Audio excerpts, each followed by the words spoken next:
Praise the Lord. Hallelujah. യേശുവേ നന്ദി. Praise the Lord. പ്രിയപ്പെട്ടവരെ, വചന അഭിഷേക ധ്യാനത്തിൻ്റെ 26ാമത്തെ സുദിനമാണിന്ന്. ഇന്ന് നമ്മൾ കേൾക്കാനായിട്ട് പോകുന്നത് വിശ്വാസത്തെക്കുറിച്ചാണ്. വിശ്വാസം ഈ ഭൂമിയിൽ എല്ലാവരും പറയും എനിക്ക് ഭയങ്കര വിശ്വാസമാണെന്നൊക്കെ പറയും. ഇവിടെ ബൈബിളിൽ യോന പ്രവാചകനെ കുറിച്ച് പറയുന്നുണ്ട്. യോന പ്രവാചകൻ, നമ്മൾ യോന പ്രവാചകനെ ഓർമ്മിക്കുന്നത് മിക്കതും വലിയ നോമ്പിൻ്റെ ആഴ്ചകളിലാണ്. കുരിശിൻ്റെ വഴിയിലാണ് നമ്മൾ യോനയെക്കുറിച്ച് നമ്മൾ പാടുന്നത്. അതിലിങ്ങനെ പാടുന്നുണ്ട്, 3 നാൾ മത്സ്യത്തിനുള്ളിൽ കഴിഞ്ഞൊരു യൗനാൻ പ്രവാചകൻ പോൽ ക്ലേശങ്ങളെല്ലാം പിന്നിട്ടു നാഥൻ 3-ാം ദിനമുയർക്കും. ഇപ്പോൾ യോന പ്രവാചകൻ്റെ പുസ്തകത്തിൽ വചനം നമ്മൾ എടുക്കുകയാണ്. യോന പ്രവാചകൻ്റെ പുസ്തകം 1-ാമത്തെ അധ്യായം 2-ാമത്തെ വാക്യം. യോന പ്രവാചകനോട് ദൈവം പറയാണ്, നീ എഴുന്നേറ്റ് മഹാനഗരമായ നിനവേ പട്ടണത്തിൽ ചെന്ന് ആ പട്ടണത്തിലുള്ള മനുഷ്യർക്കെതിരെ വിളിച്ചു പറയുക. എന്തെന്നാൽ അവരുടെ ദുഷ്ടത കർത്താവിൻ്റെ സന്നിധിയിൽ എത്തിയിരിക്കുന്നു. ഹല്ലേലൂയ. യേശുവേ നന്ദി. യോന പ്രവാചകനോട് ദൈവം പറഞ്ഞ വാക്കുകളാണിത്. നീ നിനവേ എന്ന് പറയുന്ന മഹാനഗരത്തിൽ ചെന്ന് അവിടെയുള്ള മനുഷ്യരോട് ഇങ്ങനെ വിളിച്ചു പറയുക. എന്താണ് പറയേണ്ടത്?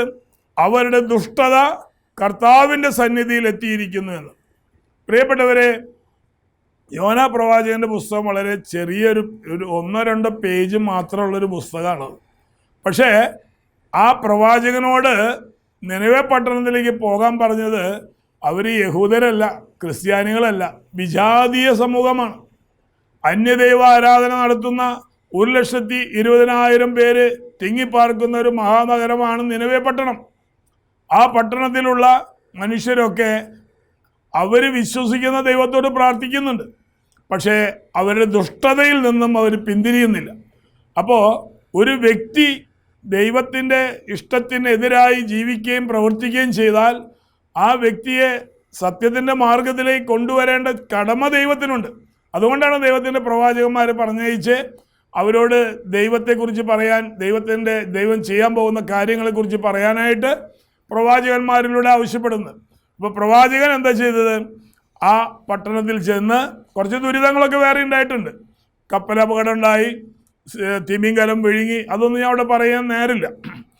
പ്രവാചകൻ ചെന്ന് പട്ടണത്തിൽ ചെന്ന് 3 ദിവസം നടന്നാൽ മാത്രമേ പട്ടണത്തിൻ്റെ ഈ അറ്റത്ത് നിന്ന് മറ്റേ അറ്റം വരെ എത്തുള്ളൂ. അത്രയും വിശാലമായൊരു നഗരമാണത്. അവിടെ ചെന്നിട്ട് പറയാണ്, 40 ദിവസം കഴിയുമ്പോൾ നിനവേ പട്ടണം നശിപ്പിക്കപ്പെടും. നിങ്ങളുടെ മക്കളുടെ കല്യാണം കഴിച്ചു തരാം, ഭൂമി വിൽപ്പന നടത്തി തരാം, ജോലി നേടിത്തരാം, UK-ലേക്കുള്ള വിസ തരാമെന്നല്ല പറഞ്ഞ്, നിങ്ങളുടെ കടം വീട്ടി തരാമെന്നല്ല പറഞ്ഞ്. 40 ദിവസം കഴിയുമ്പോൾ നിങ്ങളുടെ ദുഷ്ടതയുടെ പേരിൽ ഈ ദേശത്തെ കർത്താവ് നശിപ്പിക്കും.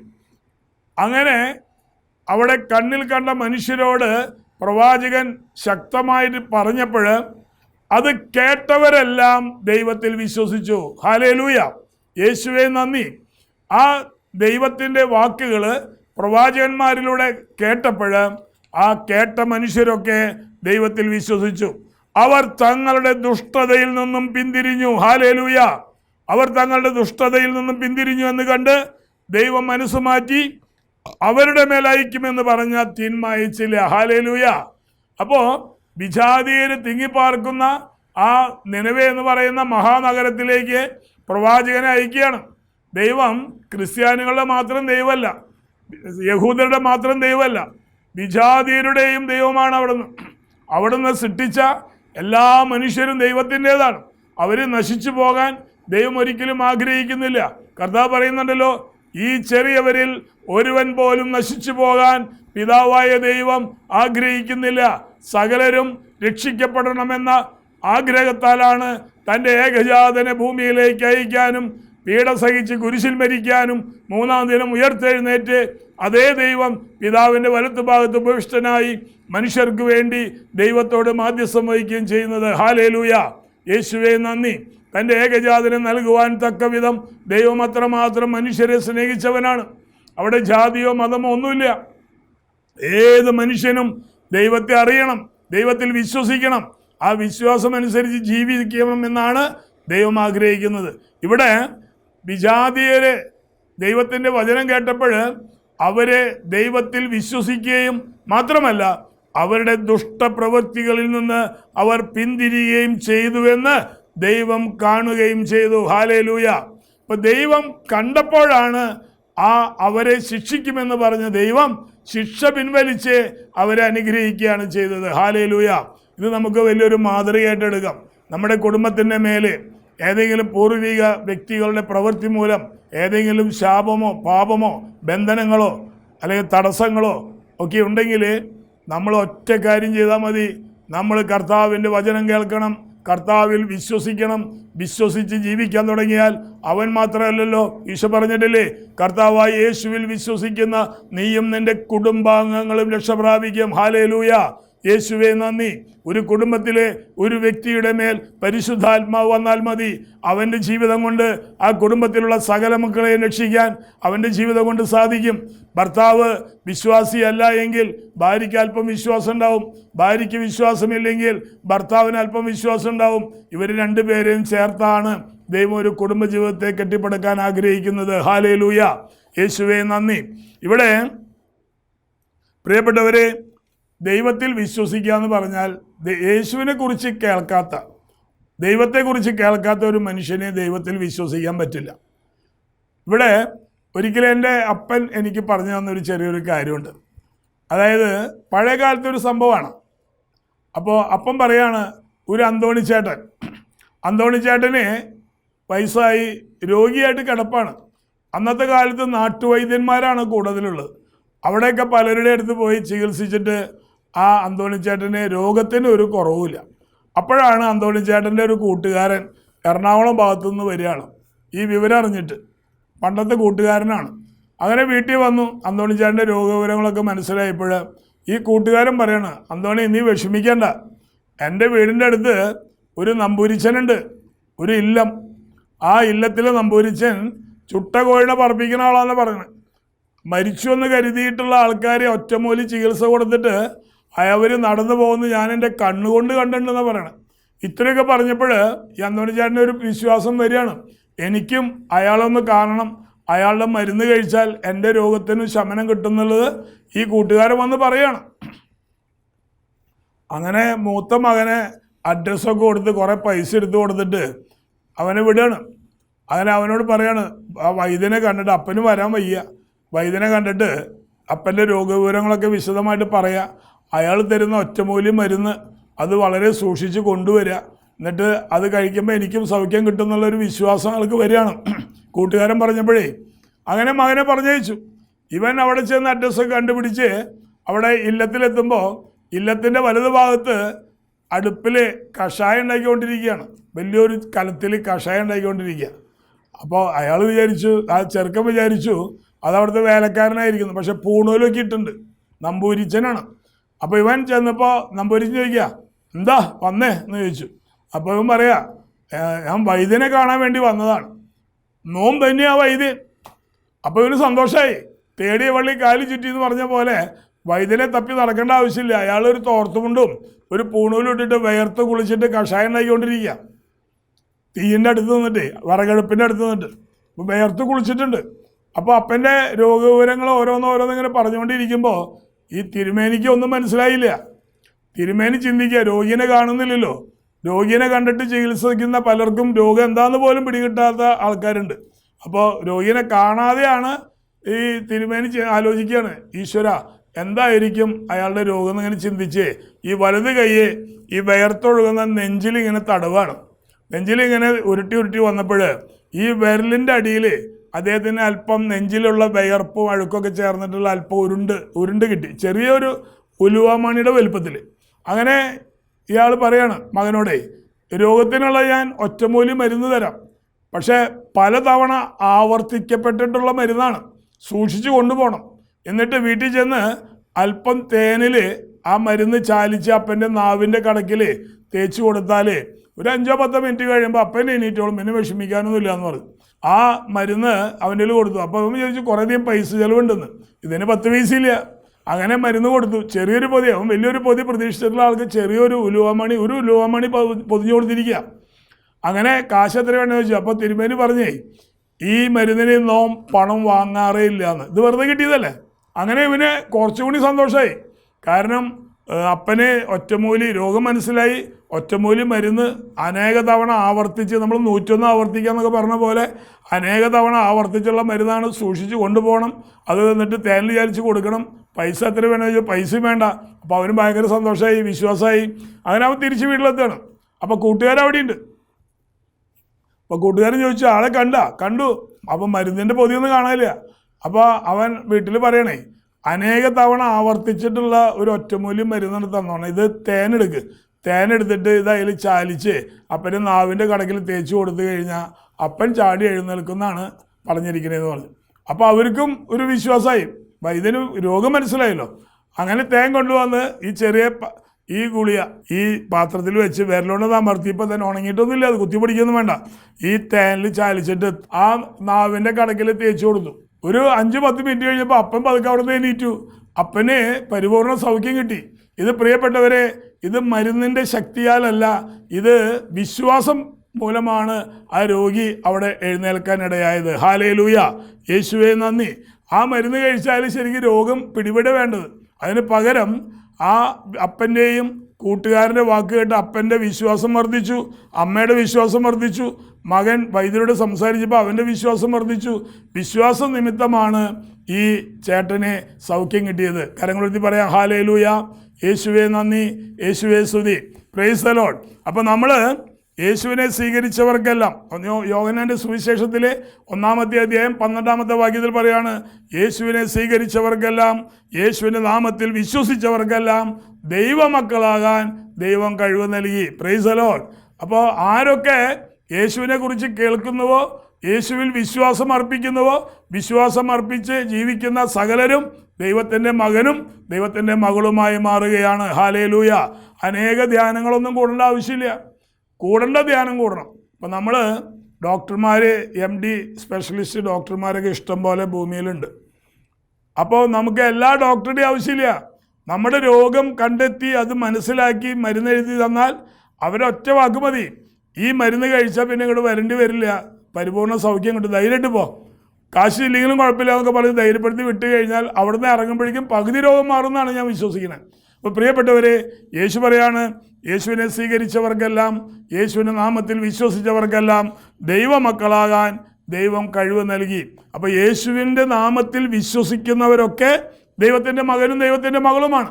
അവർക്ക് അവരുടെ അനുദിന ജീവിതത്തിൽ ആവശ്യമായതെല്ലാം പിതാവായ ദൈവം തക്ക സമയത്ത് വേണ്ട നേരത്ത് തമ്പുരാൻ തരികയാണ്. ഒരിക്കൽ ഒരു ക്രിസ്മസിൻ്റെ സമയത്ത് എനിക്കന്ന് ഫർണിച്ചർ കടയായിരുന്നു. അപ്പോൾ എൻ്റെ കടയിൽ 10-23 പണിക്കാരുണ്ട്, ആശാരിമാർ, പോളിഷ് പണിക്കാർ, അപ്പോളിഷ് പണിക്കാരൊക്കെ ആയിട്ട്. അപ്പോൾ അവർക്ക് കൊടുക്കാനുള്ള കാശൊക്കെ ദൈവം കൃത്യമായിട്ട് തന്നിട്ടുണ്ട്. അങ്ങനെ ഓരോരുത്തരും അഡ്വാൻസ് മേടിക്കുക. ഞാൻ ക്രിസ്മസിനും ഓണത്തിനും മാത്രമേ അഡ്വാൻസ് കൊടുക്കുള്ളൂ. അഡ്വാൻസൊക്കെ മേടിച്ച് വന്നപ്പോൾ എൻ്റെ പേഴ്സിൽ ₹1 പോലും ബാക്കിയില്ല, പേഴ്സ് കാലിയായി. അപ്പോൾ എൻ്റെ വീട്ടിലത്തെ കാര്യം ഞാൻ മറന്നുപോയി. ക്രിസ്മസ് ആണല്ലോ, നേരം മുതലത്തെ ക്രിസ്മസായി. അപ്പോൾ സാധാരണ നമ്മൾ ക്രിസ്മസിൻ്റെ തലേദിവസം വീട്ടിലേക്ക് വേണ്ട മാംസം, മീൻ, കുട്ടികൾക്കുള്ള കേക്ക്, ബലൂൺ, നക്ഷത്രം, ഇങ്ങനെയുള്ള സാധനങ്ങളൊക്കെ നമ്മൾ തലേദിവസം വാങ്ങിക്കാറുണ്ട്. പക്ഷേ ഞാൻ വീട്ടിൽ ചെന്നപ്പോൾ എൻ്റെ ഭാര്യ ചോദിക്കുക, അപ്പോൾ ഒന്നും മേടിച്ചില്ലേ, ഇറച്ചി മീനൊന്നും വാങ്ങിച്ചില്ലേ, നക്ഷത്രമൊന്നും മേടിച്ചിട്ടില്ലേ? അയ്യോ, ഞാൻ വിട്ടുപോയിടിയെന്ന് പറഞ്ഞു. അപ്പം പിന്നെ അവർക്ക് നമ്മളോട് വലിയ ഇഷ്ടമൊന്നും ഉണ്ടാവില്ല, ഭയങ്കര ദേഷ്യമൊക്കെ കാണിച്ചു. എന്നാലും ഞാൻ അങ്ങനെ ഇരിക്കുകയാണ്, ദൈവമേ എന്താ ചെയ്യുക, കയ്യിൽ കാശില്ല. ഈ ക്രിസ്മസിൻ്റെ തലേദിവസം ചോദിച്ചാൽ കിട്ടും, കടം ചോദിക്കാൻ ഒരു മടി. അപ്പോൾ ഞാൻ പറഞ്ഞു, ഉള്ളതുകൊണ്ട് നമുക്ക് ഈ തവണ ക്രിസ്മസ് ആഘോഷിക്കാം, അത്രേ ദൈവം വിചാരിച്ചിട്ടുള്ളൂ എന്ന് പറഞ്ഞു. അങ്ങനെ ഇരിക്കുമ്പോൾ ഞാൻ ചോദിച്ചു, നിൻ്റെ കയ്യിൽ വല്ല പൈസ ഉണ്ടോ? അപ്പോൾ അത്രേ 50 രൂപയുടെ താഴെ എന്തോ കുറച്ച് പൈസ ചില്ലറയ്ക്ക് ആയിട്ടുണ്ടായിരുന്നു. അത് വെച്ചിട്ട് ഞാൻ എൻ്റെ താഴെ അവനോട് പറഞ്ഞേ, നീ പോയിട്ട് 1/2 കിലോ ഇറച്ചി മേടിച്ചുകൊണ്ടിരാ, ക്രിസ്മസ് ആഘോഷിക്കാൻ. അവൻ പോയില്ല എന്ന് പറഞ്ഞു. കാരണം 1/2 കിലോ മേടിക്കാൻ പോവില്ല, പപ്പ പോയാൽ എന്ന് പറഞ്ഞു. എന്നാലും ഞാൻ അവനെ നിർബന്ധിച്ച് വിട്ട് 1/2 കിലോ ഇറച്ചി. അപ്പോൾ എൻ്റെ വീട്ടിൽ ക്രിസ്മസിന് സാധാരണ 1/2 കിലോ വാങ്ങിക്കുന്ന ഇറച്ചി തന്നെയുള്ളൂ. അന്നത്തെ ക്രിസ്മസിൻ്റെ തലേന്നും മേടിച്ചു ക്രിസ്മസ് ആഘോഷിക്കാനായിട്ട്. അങ്ങനെ നേരം വെളുത്ത് പള്ളിയിൽ പോയി ക്രിസ്മസൊക്കെ കുർബാനയിലൊക്കെ പങ്കെടുത്ത് കുർബാന സ്വീകരിച്ച് വന്നു. പക്ഷേ വീട്ടിലാർക്കും സന്തോഷമില്ല, തൊട്ട് വീടുകളാണ്. ഞാൻ കുരിയച്ചല് താമസിച്ചിരുന്നത്. അപ്പോൾ ഈ തൊട്ടത് വീട്ടിലൊക്കെ പടക്കം പൊട്ടിക്കണു, നക്ഷത്രം തെളിയിക്കണു, ലൈറ്റ് ഇടണു. നമ്മുടെ വീട്ടിൽ ചത്ത വീട് പോലെ, കാരണം കാശിൻ്റെ കുറവ് കൊണ്ടാണ്. അങ്ങനെ ഞാൻ 1 മണി വരെ ഇരുന്നു. കേക്കൊന്നും മേടിച്ചിട്ടില്ല കേട്ടോ. ക്രിസ്മസിന് കേക്കൊക്കെ മേടിക്കാറില്ല. അന്ന് കാശുണ്ടായിരുന്നു. നമ്മളൊരു 1000 രൂപ പിടിച്ചു വെച്ചാൽ അത്യാവശ്യം കാര്യങ്ങളൊക്കെ നടക്കുമായിരുന്നു. പക്ഷെ അതൊക്കെ മറന്നുപോയി. ഇവിടെ മറക്കാൻ ദൈവം അനുവദിച്ചതാണ്. എന്നാലും ആ ദൈവത്തിൻ്റെ മഹത്വം ദർശിക്കാൻ കഴിയുള്ളൂ എന്ന് എനിക്ക് മനസ്സിലാക്കി തരാൻ വേണ്ടിയിട്ടാണ് അത് മറന്നുപോയത്. അങ്ങനെ ഞാൻ കാലത്തെ ഭക്ഷണം കഴിഞ്ഞു. ആരും അങ്ങോട്ടും ഒന്നും മിണ്ടണില്ല, സ്വസ്ഥമായിട്ട് ഇരിക്കണം. അങ്ങനെ 1 മണിയായപ്പോൾ ഞാൻ പറഞ്ഞു ഭക്ഷണം കഴിക്കേണ്ടതെന്ന്. എന്തിട്ട് ഭക്ഷണം? ഇവിടെ ആകെ ഒരു 1/2 കിലോ ബീഫ് മാത്രമേ മേടിച്ചിട്ടുള്ളൂ. എല്ലാവർക്കും വിഷമമായിട്ടിരിക്കുക. അപ്പോൾ ഞാനിങ്ങനെ തിരുഹൃദയത്തിൻ്റെ ഒരു ചെറിയൊരു പടം ഉണ്ട് വീട്ടിൽ. അതിൻ്റെ മുഖത്തിൽ നോക്കിയിരിക്കുക. കർത്താവേ, കണ്ടില്ലേ, എൻ്റെ വീട്ടിലൊന്നുമില്ല കേട്ടോ, ക്രിസ്മസിന് ഒന്നുമില്ല എന്ന് പറഞ്ഞ് ഞാൻ സങ്കടം പറഞ്ഞുകൊണ്ടിരിക്കുക. മനസ്സിലുകൊണ്ട് പറയാണ്. അപ്പോൾ 1 മണി നേരം ഇപ്പോൾ ഒരു ഓട്ടോറിക്ഷ എൻ്റെ വീടിൻ്റെ മുന്നിൽ. അപ്പോൾ ഞാൻ നോക്കിയപ്പോൾ നമുക്ക് പരിചയമുള്ളൊരു സഹോദരനാണ്. അപ്പോൾ ഇയാൾ ഈ നേരത്ത് വരാനുണ്ടായ കാരണം എന്താണാവോ? കാരണം അയാൾക്കിനി എന്തെങ്കിലും ഭക്ഷണം കൊടുക്കണ്ടേ? ഉച്ച നേരത്തെ വന്നോണ്ടേ നാണക്കേടായി. സാരമില്ല, എന്തെങ്കിലും ആവട്ടെ. ആൾ 2 കിറ്റും കൈ പിടിച്ചിട്ട് എൻ്റെ വീട്ടിലേക്ക് കയറി വരിക. അപ്പോൾ ഞാൻ വിചാരിച്ചു ഇയാൾ കിറ്റ് മേടിച്ചു കൊണ്ട് എന്തിനാത്. അങ്ങനെ ആളുടെ ഇരിക്കാൻ പറഞ്ഞു. അകത്തേക്ക് കയറി വന്നപ്പോൾ ഇരുന്നു. ആൾ ചോദിച്ചു എന്താന്ന് ചോദിച്ചു. ഒന്നല്ലട ജോസേ, ഞാൻ ക്രിസ്മസിൻ്റെ അന്ന് ഇന്നത്തെ ദിവസം ഉച്ചഭക്ഷണം 12 മണിക്ക് കഴിച്ചു. അവിടെ കഴിച്ചിട്ട് ഞാൻ ബെഡിൽ കുറച്ച് നേരം കിടക്കുമ്പോൾ എൻ്റെ മനസ്സിൽ പറയാ, ജോസിന് കേക്കും ഫ്രൂട്ട്സും ഇതൊക്കെ വാങ്ങി കൊണ്ടു ചെല്ലാൻ പറയാം. ഞാൻ പറഞ്ഞു അങ്ങനെ പറയാമെന്നല്ല, എന്നെ പിടിച്ച് തള്ളി അങ്ങനെയാണ് ഒരു ബേക്കറിയിലേക്ക് എത്തി. അവിടുന്ന് ഞാൻ 1 കിലോ കേക്ക് വാങ്ങിച്ചു, കുറച്ച് ഫ്രൂട്ട്സ് വാങ്ങിച്ചു, പിന്നെ ഒരു കൊക്കക്കോള മേടിച്ചു, പിന്നെ കുറച്ച് ബലൂൺ മേടിച്ചു, സ്റ്റാർ മേടിച്ചു. ഇതൊക്കെ ഞാൻ എന്തൊക്കെ ആഗ്രഹിച്ചുവോ ഈ കാര്യങ്ങളൊക്കെ ആ മകനിലൂടെ ദൈവം പൂർത്തീകരിച്ചു തരികയാണ്. അപ്പോൾ ഇത് കൊണ്ടുവന്നിട്ട് ഞാൻ വീട്ടിൽ വെച്ചു. അപ്പോൾ ഞാൻ എൻ്റെ ഈശോയോട് പറയണേ, കർത്താവേ, അങ്ങ് എന്നെ ഓർമ്മിച്ചിരിക്കുന്നല്ലോ. എൻ്റെ കാര്യങ്ങൾ അറിയുന്ന എൻ്റെ ദൈവം. യേശുവിൻ്റെ മക്കളാണ് നമ്മൾ. യേശുവിനെ സ്വീകരിച്ചവർക്കെല്ലാം, യേശുവിൻ്റെ നാമത്തിൽ വിശ്വസിച്ചവർക്കെല്ലാം ദൈവമക്കളാകാൻ ദൈവം കഴിവ് നൽകിയെന്ന് പറഞ്ഞില്ലേ? അപ്പോൾ യേശുവിൻ്റെ നാമത്തിൽ വിശ്വസിക്കാനുള്ള ഒരു കൃപ കിട്ടിയപ്പോൾ ഞാൻ ദൈവത്തിൻ്റെ മകനായി. അപ്പോൾ ഞാൻ എൻ്റെ അപ്പനോട് പറയാണ്, എന്തായാലും എൻ്റെ വീട്ടിലേക്ക് ഞാൻ ആഗ്രഹിച്ചതെല്ലാം കൊണ്ടുവന്ന് എൻ്റെ മക്കൾക്ക് സന്തോഷിക്കാനായിട്ട് സാധനങ്ങളൊക്കെ കൊണ്ടുവന്നില്ലേ? അങ്ങ് എന്നെ ഓർമ്മിച്ചിരിക്കുന്നു എന്ന് ഞാൻ പറയാണ്. അപ്പോഴാണ് എനിക്ക് ദാനിയേലിൻ്റെ പ്രവചന പുസ്തകത്തിലെ ഒരു കാര്യം എനിക്ക് ഓർമ്മ വന്നത്. ദാനിയേൽ അന്യ വിഗ്രഹത്തെ ആരാധിക്കാത്തതിൻ്റെ പേരിൽ ദാനിയേലിനെ സിംഹക്കുഴിയിലേക്ക് വലിച്ചെറിഞ്ഞു. ദാനിയേൽ പ്രവാചകനെ ഈ സിംഹക്കുഴിയിൽ അവരെ 1-2 അല്ലെങ്കിൽ ഒരാഴ്ചക്കാലം പട്ടിണിക്കിട്ട സിംഹങ്ങൾക്കാണ് ഈ മനുഷ്യനിട്ട് കൊടുക്കണേ. സാധാരണ രീതിയിൽ വിശന്നിരിക്കുന്ന സിംഹങ്ങൾക്ക് ഒരു മനുഷ്യനിട്ട് കൊടുത്താൽ അധികം വൈകാതെ നിമിഷങ്ങൾക്കുള്ളിൽ അദ്ദേഹത്തെ കൊന്ന് മാംസം തിന്ന് അസ്ഥി മാത്രമാക്കും. അങ്ങനെയുള്ള സിംഹങ്ങൾക്ക് ദാനിയേൽ പ്രവാചകനെ ഇട്ടുകൊടുത്തപ്പോൾ അവർ ചാടി വന്നു. പക്ഷേ ആളെ കണ്ടപ്പോൾ മനസ്സിലായി ഇത് സാധാരണ മനുഷ്യനല്ല, ദൈവത്തിൻ്റെ ആത്മാവ് കുടികൊള്ളുന്ന മനുഷ്യനാണെന്ന് ആ വിശന്ന് പൊരിയുന്ന സിംഹങ്ങൾക്ക് മനസ്സിലായപ്പോൾ സിംഹങ്ങളൊക്കെ പ്രവാചകൻ്റെ മുമ്പിൽ നമസ്കരിച്ച് അവിടെ ഇരിക്കുകയാണ്. അപ്പോൾ ഈ പ്രവാചകൻ പറയുന്നുണ്ട്, കർത്താവെ, എനിക്ക് വിശന്നിട്ട് വയ്യാന്ന് ദൈവത്തോട് പറയാ, എനിക്ക് വിശക്കണമെന്ന്. സിംഹക്കുഴിയിലെ സിംഹങ്ങൾക്ക് ആഹാരമായി തീരേണ്ട പ്രവാചകൻ പറയാണ്, എനിക്ക് വിശക്കുന്നു എന്ന് സിംഹക്കുഴിയിൽ കിടന്നൊരു ദൈവത്തോട് പറഞ്ഞപ്പോൾ കിലോമീറ്ററുകൾക്ക് അപ്പുറത്ത് അവിടെ ഹബക്കുക്ക് പ്രവാചകൻ തൻ്റെ കൃഷിയിടത്തിലേക്ക് ഒരു കയ്യിൽ ചൂടുള്ള അപ്പവും ഒരു കയ്യിൽ ചൂടുള്ള ഇറച്ചിക്കറിയുമായിട്ട് ഇങ്ങനെ പോവുകയാണ്. മുടിയൊക്കെ നീട്ടി വളർത്തിയിട്ടുള്ള ആളാണ് അദ്ദേഹം. ഒരു പ്രവാചകനാണ്, ചെറിയ പ്രവാചകനാണ്. അപ്പോൾ ദൈവത്തിൻ്റെ മാലാഖ അയാളുടെ മുന്നിൽ പ്രത്യക്ഷപ്പെട്ടിട്ട് പറയാണ്, അല്ലയോ പ്രവാചക, നീ ദാനിയേലിനെ അറിയോ? എനിക്കറിയില്ല. സിംഹക്കുഴി അറിയോ? അറിയില്ല. പിന്നെ ആൾ ചെയ്തെന്താണെന്നറിയോ?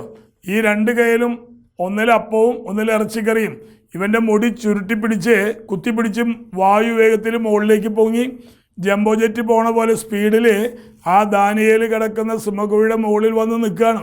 എന്നിട്ട് ഹബക്കുക്ക് പ്രവാചകൻ വിളിച്ചു പറയാ, അല്ലയോ ദാനിയേലേ, നിനക്ക് ചൂടുള്ള ഇറച്ചിക്കറിയും അതുപോലെ അപ്പവും കൊണ്ടുവന്നിരിക്കുന്നു, വേഗം ഭക്ഷിച്ച് വിശപ്പ് മാറ്റിയാലും. അപ്പോൾ ദാനിയേലേ സിംഹക്കുഴിയിൽ കിടന്നിട്ട് പറയാണ്, എൻ്റെ ദൈവം എന്നെ ഓർമ്മിപ്പിച്ചിരിക്കുന്നു. ഹല്ലേലൂയ. യേശുവേ നന്ദി, യേശുവേ സ്തുതി. അപ്പോൾ ആ കാര്യമാണ് എനിക്ക് ഓർമ്മ വന്നത്. നമ്മൾ ദൈവത്തിൻ്റെ മകനും മകളുമായി ജീവിക്കുമ്പോൾ നമ്മുടെ എല്ലാ കാര്യത്തിലും ദൈവം ഇടപെടും. വീട് വേണോ? ചോദിക്കുന്നതിൽ വലിയ വീട് തരാൻ ദൈവം തയ്യാറാണ്. മക്കൾ വേണോ? നീ 1, 2 പറഞ്ഞാൽ പോരെ, കൂടുതൽ മക്കൾ തരാൻ ദൈവം തയ്യാറാണ്. നിൻ്റെ ഭൂമി ഇടപാട് വിൽപ്പന നടക്കണോ? ഭൂമി വാങ്ങിക്കണോ? ദൈവം ചോദിക്കുന്നതിൽ കൂടുതൽ സ്ഥലം തരാൻ തയ്യാറാണ്. അതുപോലെ വിദേശത്ത് ജോലി വേണോ? സ്വദേശത്ത് ജോലി വേണോ? തരും. നിൻ്റെ വിവാഹം തടസ്സമുണ്ടോ? തരും. പക്ഷെ നീ ദൈവത്തിൻ്റെ മകനും ദൈവത്തിൻ്റെ മകളുമായി മാറണം എന്നുള്ളതാണ് ദൈവം ആഗ്രഹിക്കുന്നത്.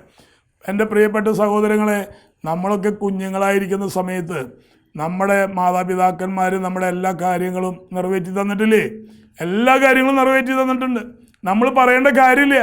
കാരണം അവരുടെ മകനും മകളായിട്ട് ജനിച്ചാൽ മതി. നമ്മൾ എത്ര ദാരിദ്ര്യമുള്ള ആൾക്കാരായാലും ആ കുട്ടികളെ പട്ടിണിക്കിടാതെ അവർ പോറ്റി വളർത്തും. അവർ പട്ടിണി കിടക്കും, അപ്പനമ്മ ചില പട്ടിണി കിടക്കും, മുണ്ട് മുറുക്കിയെടുത്തെന്ന് വരും.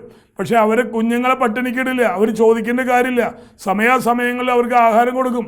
എന്നിട്ട് കർത്താവ് പറയാം, മകൻ അപ്പം ചോദിച്ചാൽ പാമ്പിനെ കൊടുക്കുമോ? മുട്ട ചോദിച്ചാൽ തേളിനെ കൊടുക്കുമോ? മക്കൾക്ക് നല്ല ദാനങ്ങൾ നൽകാൻ ദുഷ്ടരായ നിങ്ങൾക്കറിയാമെങ്കിൽ ദൈവത്തോട് ചോദിക്കുന്നവർക്ക് എത്ര അധികമായിട്ടാണ് ദൈവം നന്മകൾ നൽകാൻ ആഗ്രഹിക്കുന്നത്. ഹല്ലേലൂയ, യേശുവേ സ്തുതി, യേശുവേ നന്ദി. അപ്പോൾ നമ്മൾ ദൈവത്തിൻ്റെതായി തീരണം. നമ്മൾ ദൈവത്തിൻ്റെതായി മാറാത്തിടത്തോളം കാലം ദൈവം പ്രവർത്തിക്കില്ല. കല്യാണം നടക്കില്ല, ഭൂമി വിൽപ്പന നടക്കില്ല, വീട് പണി നടക്കില്ല, ജോലി കിട്ടില്ല. അപ്പോൾ നമ്മൾ ദൈവവചനം കേൾക്കാനായിട്ട് തമ്പുരാൻ്റെ മുമ്പിലേക്ക് കടന്നു വരണം. നമ്മൾ ദൈവത്തിൻ്റെ വചനം കേൾക്കണം. എല്ലാ ധ്യാനങ്ങളും നമുക്ക് ആവശ്യമില്ല. എല്ലാ ധ്യാന ക്ലാസ്സുകളും നമുക്ക് ആവശ്യമില്ല. കാരണം ഈ കേരളത്തിൽ 120ഓളം ധ്യാന കേന്ദ്രങ്ങളുണ്ടെന്നാണ് പറയുന്നത്. അപ്പോൾ എല്ലാ കേന്ദ്രത്തിലും പോകേണ്ട കാര്യമില്ല. എല്ലാ ഡോക്ടർമാരും നമുക്ക് ആവശ്യമില്ല. നമ്മുടെ രോഗം തിരിച്ചറിഞ്ഞ് അതിനെ ചികിത്സിക്കുന്ന ഡോക്ടറെ കണ്ടുമുട്ടിയാൽ മതി. എന്നതുപോലെ മറ്റുള്ളവർക്ക് പറഞ്ഞ പെൺകുട്ടികളെ നമ്മൾ പോയി കണ്ടിട്ട് ചായ കുടിച്ച് വരാനേ പറ്റുള്ളൂ. എനിക്ക് പറഞ്ഞ പെൺകുട്ടീനെ ഞാൻ പോയി കാണണം. അത് കാണുന്ന നിമിഷം വരെ നമ്മൾ അനേകരെ കണ്ടുകൊണ്ടിരിക്കും. ഓരോ വീട്ടിലും കയറാം, ചായ കുടിക്കാൻ പോരാം. പക്ഷെ എന്നിട്ട് അവർ പറയും, ഇത്രയും കാലമായിട്ട് കല്യാണം നടക്കി, കല്യാണമൊന്നും വേണ്ടെന്ന് പറയും. അങ്ങനെയല്ല വേണ്ടത്. നമ്മൾ ദൈവത്തോട് പ്രാർത്ഥിക്കേണ്ടത്, ദൈവമേ മനുഷ്യൻ ഏകനായിരിക്കുന്നത് നല്ലതല്ല എന്ന് വിശുദ്ധ ഗ്രന്ഥം നമ്മെ പഠിപ്പിക്കുന്നുണ്ട്. ഞാൻ ഒത്തിരി ക്ലാസ്സിൽ അത് പറഞ്ഞിട്ടുണ്ട്.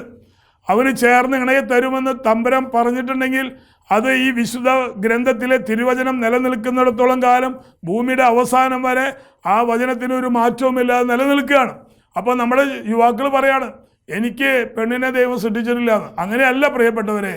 ഞാൻ വിശുദ്ധീകരിക്കപ്പെടാത്തത് കൊണ്ടാണ്, എൻ്റെ ഉള്ള് വിശുദ്ധീകരിക്കപ്പെടാത്തത് കൊണ്ടാണ് എൻ്റെ ജീവിതത്തിലേക്ക് ജീവിത പങ്കാളിയെ കണ്ടെത്താനായിട്ട് എനിക്ക് തടസ്സം വരുന്നത്. അതുകൊണ്ട് നമുക്കൊരു തീരുമാനമെടുക്കാം. ഒരു നല്ല ധ്യാനത്തിൽ പങ്കെടുക്കാം. വളരെ ലളിതമായൊരു ധ്യാനം 2 ദിവസമുണ്ട്. എൻ്റെ ധ്യാനം പഴയന്നൂർ നോർബർട്ട് ആശ്രമം, തൃശ്ശൂരിൽ നിന്ന് വടക്കേശാനിൽ നിന്ന് ബസ് കിട്ടും. ലിമിറ്റഡ് സ്റ്റോപ്പ് ബസ്സിൽ കയറി വടക്കാഞ്ചേരി ചേലക്കര പഴയന്നൂർ കല്ലംകുളം സ്റ്റോപ്പിൽ ഇറങ്ങിക്കഴിഞ്ഞാൽ നിങ്ങൾക്ക് ആ ധ്യാനത്തിൽ പങ്കെടുക്കാം. അവിടെ അടുത്ത് തന്നെയാണ് ഈ നോർബർട്ട് ധ്യാന കേന്ദ്രം. അവിടെ വന്ന് നിങ്ങൾക്ക് ഈ ചെറിയ ധ്യാനത്തിൽ 2 ദിവസം ഫീസില്ല, ഭക്ഷണം താമസം ഫ്രീ ആണ്. ആർക്ക് വേണമെങ്കിലും പങ്കെടുക്കാം. നിങ്ങൾ യാത്ര ചെയ്ത് വരാനുള്ള ബുദ്ധിമുട്ട് ആലോചിക്കേണ്ട. ദൈവമായ കർത്താവ് കഴുകനെ ചിറകിൻ്റെ കീഴിൽ കൊണ്ടുവന്നതുപോലെ, ഇസ്രായേൽ ജനത്തെ ചിറകിൻ്റെ മുകളിൽ ഇസ്രായേൽ ജനത്തെ കൊണ്ടുവന്നതുപോലെ നിങ്ങൾ വരാൻ ആഗ്രഹിച്ചാൽ മതി. ദൈവമായ കർത്താവ് ഉള്ളം കയ്യിൽ താങ്ങി ആ ലക്ഷ്യസ്ഥാനത്തേക്ക് കർത്താവ് നിങ്ങളെ കൊണ്ടുവരും. അവിടെ വന്ന് നിങ്ങൾ വചനം കേൾക്ക്, അനുഭവ സാക്ഷ്യങ്ങൾ കേൾക്ക്, അതുപോലെ നല്ലൊരു കൗൺസിലിംഗ് നടത്ത്, നല്ലൊരു കുമ്പസാരം നടത്ത്, ക്ഷമിക്കാനുള്ള വ്യക്തികളോട് ക്ഷമിക്കുക. എന്നിട്ട് നിങ്ങൾ പറയേ, എന്നിട്ട് കല്യാണം കഴിഞ്ഞോ ഇല്ല എന്നുള്ള കാര്യം നിങ്ങൾ പറയേ. ഇത്രയും കാര്യങ്ങൾ നിങ്ങൾ ചെയ്യാൻ സാധിച്ചാൽ ദശാംശം കൊടുക്കുക. ചെയ്തു പോയിട്ടുള്ള പാപങ്ങൾക്ക് പൂർവികരായിട്ടോ നമ്മുടെ മാതാപിതാക്കന്മാരായിട്ടോ നമ്മളായിട്ടോ എന്തെങ്കിലും തെറ്റുകുറ്റങ്ങളൊക്കെ ചെയ്തിട്ടുണ്ടെങ്കിൽ അതിന് പരിഹാര പ്രവൃത്തിയാണ് ദശാംശം കൊടുക്കുക, ദാനധർമ്മം ചെയ്യുക എന്നുള്ളത്. അതതിൻ്റെ അർത്ഥം പാവപ്പെട്ടവരോട് കരുണ കാണിക്കുക. ഈ കാരുണ്യ പ്രവൃത്തികളാണ് ഒരു മനുഷ്യനെ സ്വർഗത്തിലേക്ക് എത്തിച്ചേരാൻ സഹായിക്കുന്നത്. നമ്മൾ പാവപ്പെട്ടവരോട് കാണിക്കുന്ന കാരുണ്യ പ്രവൃത്തികളാണ് ഒരു മനുഷ്യനെ സ്വർഗത്തിലെത്താനായിട്ട് ദൈവമായ കർത്താവ് വഴിയൊരുക്കി തരുന്നത്. അപ്പം നമുക്ക് പ്രാർത്ഥിക്കാം. നല്ലവരായ ഓരോ ദൈവമക്കളെയും ഈശോയുടെ നാമത്തിൽ ക്ഷണിക്കുകയാണ്, ധ്യാനത്തിലേക്ക് വരണം. ഇനി നവംബർ 21, 22, 23 തീയതിയിലാണ്. 21-ാം തീയതി 5 മണിക്കാണ് ധ്യാനം ആരംഭിക്കുക. ഞായറാഴ്ച 4 മണിക്ക് ധ്യാനം പൂർത്തിയാവും. നിങ്ങൾക്ക് അവിടേക്ക് കടന്നു വരാം, ധ്യാനത്തിൽ പങ്കെടുക്കാം. സാധിക്കുന്ന വ്യക്തികൾക്ക് ധ്യാനത്തിന് എന്തെങ്കിലും സഹായങ്ങളൊക്കെ ചെയ്യാം. ഞങ്ങൾ സൗജന്യമായിട്ട് ധ്യാനം നടത്തുന്നത്. അപ്പോൾ സാധിക്കുന്നവർ, കഴിവുള്ളവർ ആ ധ്യാനത്തിൻ്റെ ഏതെങ്കിലും ചിലവുകളോ അല്ലെങ്കിൽ ഒരു ധ്യാനം തന്നെ സ്പോൺസർ ചെയ്യാൻ പറ്റുന്ന ഒത്തിരി പേരുണ്ട്. ഇപ്പോൾ നവംബറും ഡിസംബറും മാസത്തെ ധ്യാനം 1-2 വ്യക്തികൾ സ്പോൺസർ ചെയ്തിട്ടുണ്ട്. അപ്പം നിങ്ങൾക്ക് സാധ്യത ഉണ്ടെങ്കിൽ അങ്ങനെ നിങ്ങളുടെ കുടുംബത്തിൻ്റെ ഒരു പേരിൽ ഒരു ധ്യാനം നടത്താനായിട്ട് ഞങ്ങൾ സന്നദ്ധരാണ്. ഞങ്ങൾ അടുത്തൊരു സെൻറ്ററും കൂടി അന്വേഷിക്കുന്നുണ്ട്. ദൈവം അനുഗ്രഹിച്ചാൽ ചിലപ്പോൾ മാസത്തിൽ 2 ധ്യാനം നടത്താനായിട്ട് ഞങ്ങൾ ആലോചിക്കുന്നുണ്ട്. താല്പര്യമുള്ളവർക്ക് വരാം, നമുക്ക് പ്രാർത്ഥിക്കാം. നല്ലവനായ ദൈവമേ, ഇന്ന് വചനം ശ്രവിച്ച ഓരോ മക്കളുടെ മേലും നിൻ്റെ പരിശുദ്ധാത്മാവിനെ അയക്കണമേ. വിശ്വാസം എന്ന വലിയ വരം ഞങ്ങൾക്ക് നൽകണമേ. അപ്പോസ്തലന്മാർ ഇടയ്ക്കിടയ്ക്ക് ഈശോയെ സമീപിച്ച് പറയാറുണ്ടല്ലോ, കർത്താവേ ഞങ്ങളുടെ വിശ്വാസം വർദ്ധിപ്പിച്ചു തരണമേ എന്ന്. അവരെക്കാൾ വലിയവരല്ലല്ലോ ഞങ്ങൾക്ക് വിശ്വാസം എന്ന വരം തന്ന് ദൈവത്തെ അറിയാനും ദൈവത്തിൻ്റെ പുത്രനായ യേശു ക്രിസ്തുവിനെ അറിയാനും ആ വചനം പാലിച്ച് ജീവിക്കാൻ ഞങ്ങളെ അവിടുന്ന് സജ്ജരാക്കണമേ. ഞങ്ങളുടെ കുടുംബത്തിൻ്റെ മേലുള്ള എന്തെങ്കിലും ബന്ധനങ്ങളോ പൂർവികരായി കടന്നു വന്നിട്ടുള്ള ശാപങ്ങളോ എന്തെങ്കിലും കിടപ്പുണ്ടെങ്കിൽ അതെല്ലാം മാറ്റി കുരിശിൽ ചിന്തിയ രക്തം കൊണ്ട് കഴുകി ഞങ്ങളെയും ഞങ്ങളുടെ കുടുംബാംഗങ്ങളെയും സമൃദ്ധമായിട്ട് അനുഗ്രഹിക്കണമെന്ന് പ്രാർത്ഥിച്ചുകൊണ്ട് പരിശുദ്ധ അമ്മേ മാതാവേ, ഞങ്ങൾക്ക് വേണ്ടി കർത്താവിൻ്റെ സന്നിധിയിൽ പ്രാർത്ഥിക്കണമേ യാചിച്ചുകൊണ്ട് നിത്യം പിതാവിൻ്റെയും പുത്രൻ്റെയും പരിശുദ്ധാത്മാവിൻ്റെയും നാമത്തിൽ ആമേൻ. ഈശോ മിശിഹായ്ക്കും സ്തുതിയായിരിക്കട്ടെ. Praise the Lord.